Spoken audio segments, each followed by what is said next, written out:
একটি মেয়ে বাড়ি থেকে পালিয়ে বিয়ে করেছে, এই জন্য তার পিতা তাকে ত্যায্য করেছেন। সন্তানকে ত্যায্য করার বিধান সম্পর্কে ইসলাম কি বলে?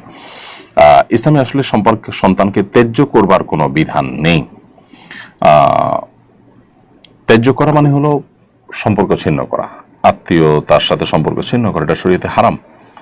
কোনো অজুহাতে, কোনো যুক্তিতে, কোনো কারণেই সম্পর্ককে ছিন্ন করা, বিশেষ করে রক্ত সম্পর্কে ছিন্ন করার কোনো সুযোগ নেই।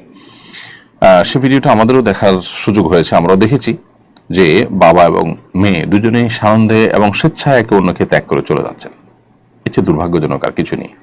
তাদেরকে আমরা অনুরোধ করবো তারা যেন আল্লাহকে ভয় করেন, নিজের ইগো, নিজের জেদ, নিজের খেদ, এই সব কিছুকে আল্লাহর নির্দেশের সামনে কোরবানি করে দেন। তাহলে সেক্ষেত্রে দিন শেষে তারা মুসলমান হয়ে উঠতে পারবেন এবং সত্যিকারের যে আত্মসমর্পণকারী সেটা হওয়ার সুযোগ হবে তখন।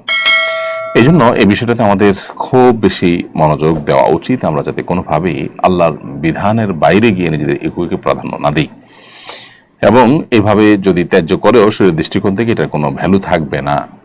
এখন প্রশ্ন হলো, একটা মেয়ে খারাপ পথে চলে গেছে, একটা ছেলে খারাপ পথে চলে গেছে, তাকে শাসন করা যাবে না? হ্যাঁ, শাসন করবেন। শাসন করতে গিয়ে সম্পর্ক ছিন্ন করবেন না। শাসন করার জন্য শরীরের সীমানা থেকে অনেক শাসন আপনি করতে পারেন। জীবদ্দশায় যদি কোনো টাকা পয়সা দেন, সম্পদের বন্টন করেন, যে খারাপ কাজ করেছে বা খারাপ পথে গেছে তাকে শাসন স্বরূপ তাকে আপনি কম দিলেন, এই সুযোগ আছে। একজন ভালো কাজ করেছে তাকে একটু বাড়িয়ে দিলেন, সে সুযোগ আছে। অতএব আপনি সে সমস্ত পথগুলো অবলম্বন করতে পারেন, কিন্তু তাকে ত্যায্য করে, আত্মীয়তার সম্পর্ক ছিন্ন করে আপনার এই জেদ মেটাবার সুযোগ কিন্তু নেই।